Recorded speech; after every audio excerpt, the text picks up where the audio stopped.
Hello and welcome to another episode of the WhizzbangBAM podcast. I'm your host, Brad Goodall. My guest today is Joslyn Hampton. Am I saying that right? Joslyn Hampton? Mm-hmm. Funk singer, soul singer, funk band leader, overall icon. Welcome to the podcast. How are you? I'm great. How are you? I'm doing okay. I'm hosting a podcast. It's always okay for me. I'm getting used to it. I'm easing into being a broadcaster. Yeah, I have no experience in that whatsoever. None whatsoever? You use your voice, though, for a living. Yes. Tell me a little bit about how where does it come from? How'd you get into music at all? Well, let's see. I think I was born with it. Like, my grandparents are in music on both sides.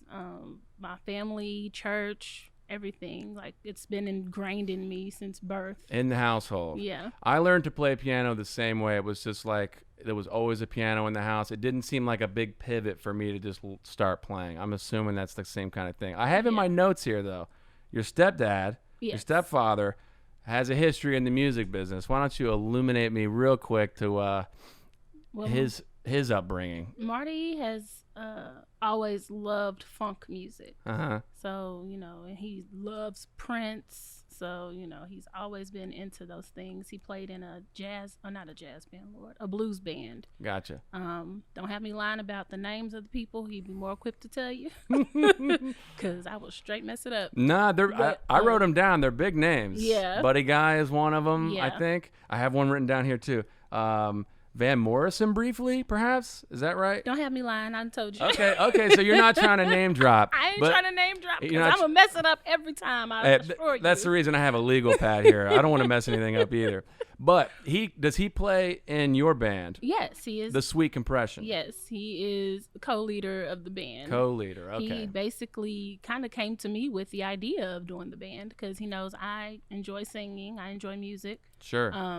I was doing a cover band in town for a while, and he was like, do you think you might want to start our own band with original music? And I'm like, yeah, why not? Let's do it. Yeah, original music is always a good idea. Yeah, and he was just like, well, I don't really know if you'd be interested in, the funk or, where it's real instruments. I know a lot of music is computerized these days, and it's not going to be like a chart topper, Billboard Top 100 type thing. It'll be, more of a laid back kind of funk, he'll get into real music, real musicians. I'm like, sign me up. Right. I like that. I'm not really into, don't get me wrong, I like the radio on the music.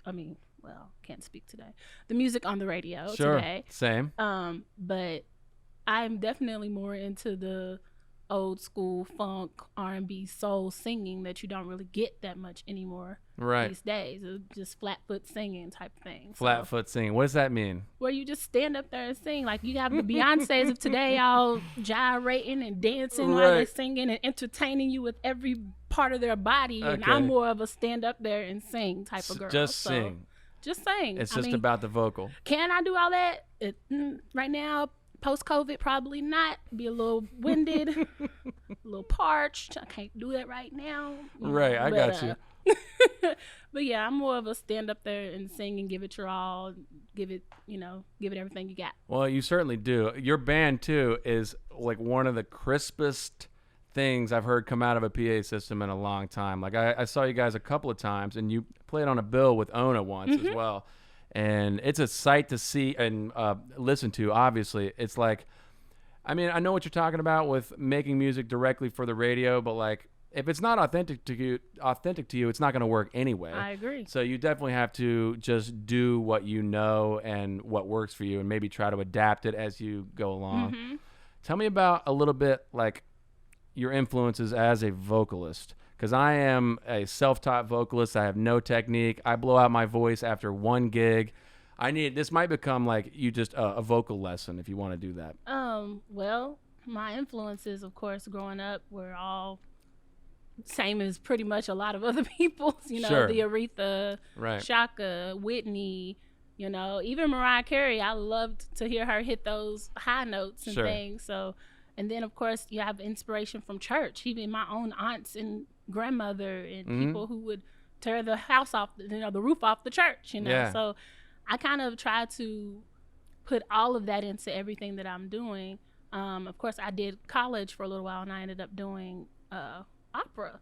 So I was operatically trained to do some things as well. That makes a little bit of sense. So, I try to incorporate everything into myself and what I do to make me kind of stand out from other people if I can. I try not to emulate anyone, but use them as inspiration.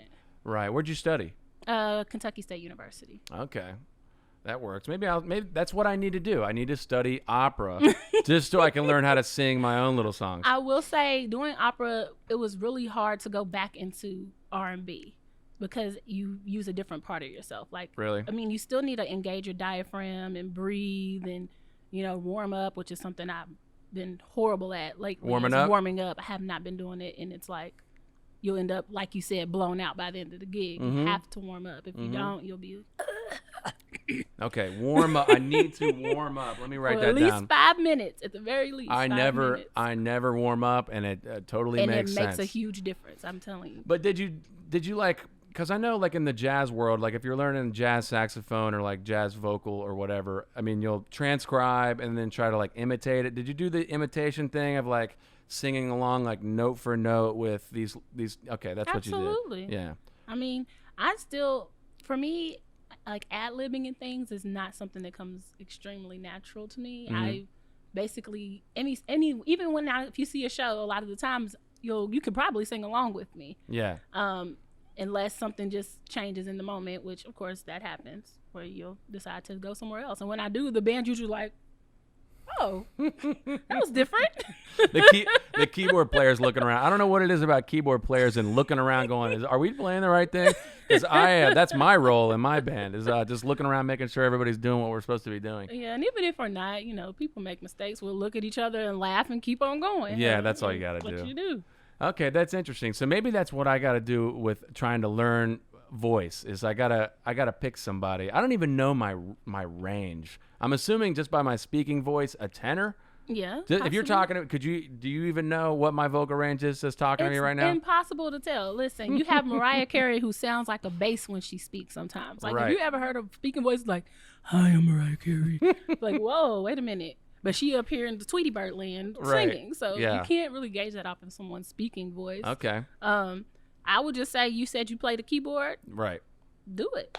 Scales. Scales. Start from the bottom. Scales. Or start at middle C and go down to see how far you can go. Start at middle C, go back up and see how high you can go. What do you mean? How far you can go before it sounds like shit? Yes. Okay. Before you are breaking windows and causing people to want to murder you. Okay. Yes. Okay. I got you. Well, man, that's informative. So now I'm like inspired to go home and try to figure it out because you can see your range. Because you sing with so much power, and it's like that is your instrument, right? Do you sit at home and play along or anything, or is it just the voice is the instrument? That's not an unfortunate. It is to me, because I just feel, honestly, I feel like I'm like on the low end of the totem pole compared to most artists, because they all do so many things. Like, people play the piano, they play guitar, bass, they can play the drums, they can do all these other things, they can play violin and sing, they can do all these things, and I just have this. So it's like, I feel like, maybe I really do need to try and pick up something. I mean, if you want to, but what you have is like, it's a thing of like, guys will pick up the guitar and start writing songs, and you get, at best, you get Bob Dylan, not known for his vocals. He's known for his vocals, but not for the reason you'd want to be known for your vocals.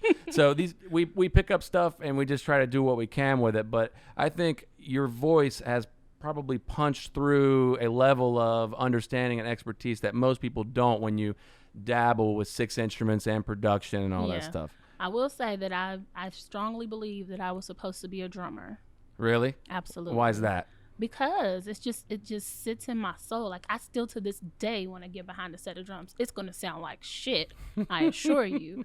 But that's where I'm supposed to be, like back there, head banging, hair flying. I'm supposed to be doing that. And you're supposed to be playing heavy drums? Yes. Like 80s arena rock drums? Is that what you're supposed to be doing? Any kind of drums. No. Okay. No, but when I was a child, I was always drawn to drums.